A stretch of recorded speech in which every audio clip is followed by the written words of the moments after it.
Où est la vraie performance, où est la vraie réalisation de soi dans tout ça? Alors évidemment, pas dans l'expédition Imlong-Imal, mais plutôt chez les sourds. Et surtout, pourquoi des résultats si différents?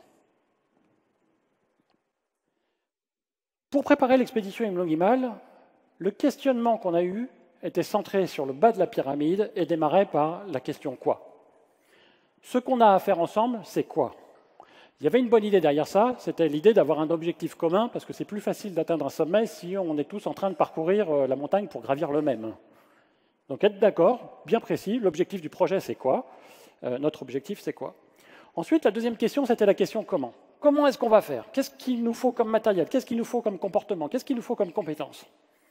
Et puis on est parti très heureux de tout ça, sauf que du coup, sur place, on mettait en place des actions, et que comme le sens n'était pas partagé, eh bien, les actions ne donnaient pas les résultats attendus.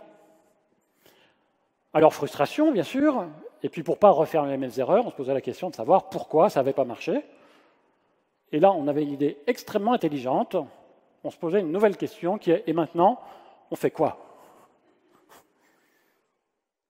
Et pendant toute l'expédition, on a tourné sur ce questionnement, avec de la frustration à chaque fois que les actions ne fonctionnaient pas, accumulée, et avec le résultat que j'ai décrit tout à l'heure au final. Les montagnes du silence ont une approche très différente. Elles approchent leur projet pour engager les personnes et faire que les personnes s'engagent. Elles approchent le projet à travers la question du sens d'abord. La première question qui est posée, ce n'est pas la question quoi, c'est la question pourquoi. Et d'ailleurs, ce n'est pas la question pourquoi, c'est la question pour quoi. Non pas pourquoi la cause en un mot, mais pour obtenir quoi, what for, dans quel but. Et une fois que tout le monde a travaillé ensemble pourquoi on fait les choses, et une fois qu'on a trouvé les raisons qui nous unissent, et une fois que les liens sont suffisamment forts entre les personnes, alors c'est le moment de se poser les questions de détail. Comment est-ce qu'on va le faire et où? Pourquoi on fait les choses? Pour démontrer que les sourds et les entendants peuvent vivre des choses extraordinaires ensemble et que les sourds sont capables d'avoir une place dans la société.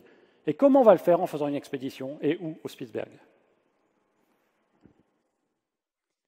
On est des grands spécialistes du faire, de la procédure, du Lean Six Sigma, des process optimisés, du manuel qualité qui est nécessaire, mais qui parfois est un petit peu engorgé d'essayer de prévoir toutes les possibilités, toutes les sous-catégories, etc. On est des spécialistes du faire. Aujourd'hui, on a bien compris qu'il fallait mettre l'humain au cœur du dispositif. Une des bonnes façons de le faire, c'est de commencer par les bonnes questions et par la bonne question, qui, de mon point de vue, est la question « pourquoi est-ce qu'on fait les choses ?» J'ai un ami, il vend des contrats d'assurance. Je lui ai dit un truc un jour, c'est que si son job c'était de vendre un maximum de contrats d'assurance, il avait le métier le plus con du monde. Maintenant, si son métier, c'est de faire que chacun d'entre nous, personnellement et dans nos entreprises, que chacun d'entre nous se sente protégé et que si jamais un sinistre arrive, on puisse redémarrer du bon pied et le plus vite possible, il a le plus beau métier du monde. Quel est votre métier? Quelle est votre mission? Si le sens n'est pas suffisamment partagé ou suffisamment présent, ce qui va se passer, c'est que dans les difficultés, on va avoir des comportements de repli sur soi, de tirer la couverture, de quitter le navire, de peur, de frein, etc. Probablement qu'on va aussi avoir des pertes de lien, en tout cas que le lien entre les personnes va être endommagé à un moment parce que les gens se protègent.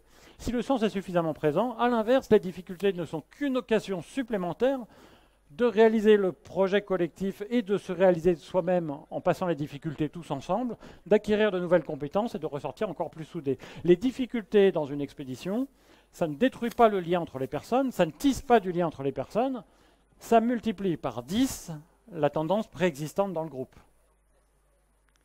Donc je peux continuer à manager avec les deux grands outils de haute technologie historique du management, la carotte et le bâton. Quand tout va bien, ça peut marcher à peu près avec quelques effets de bord, mais ça touche vite des limites.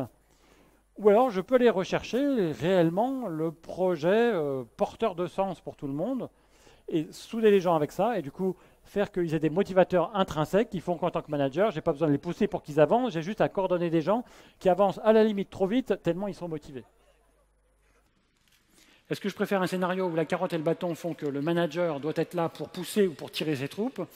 Ou est-ce que je préfère un scénario dans lequel j'ai un projet avec des valeurs qui sont affichées, qui sont incarnées, comme les belles valeurs qu'on a au CJD, et des équipes de valeurs qui sont des gens qui ont des valeurs, ce qui a pour conséquence que les valeurs étant alignées, chacun est auto-motivé et que le manager n'a plus qu'à coordonner des équipes qui veulent tous aller vers le même objectif. Si je veux créer de l'engagement, si je veux créer de la prise d'initiative, la première question, en tout cas le premier sujet à travailler, c'est le pourquoi. Ça, c'est la première chose que je souhaitais vraiment partager avec vous aujourd'hui. Parce que dans un monde incertain et complexe, on a besoin de compétences, on a besoin de sens, mais il faut bien comprendre que le sens prime sur la compétence.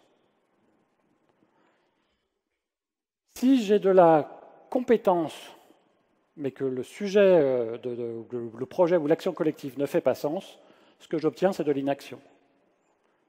Si je n'ai pas tout à fait le bon niveau de compétence, il en faut, mais pas tout à fait le bon niveau de compétence, mais que le sens est partagé et que le projet fait profondément écho aux valeurs des différentes personnes, à ce moment-là, elles iront chercher la compétence. Et il y a même des choses magiques qui se passent sur la vitesse de la montée en compétence et sur la façon dont les gens sont autonomes.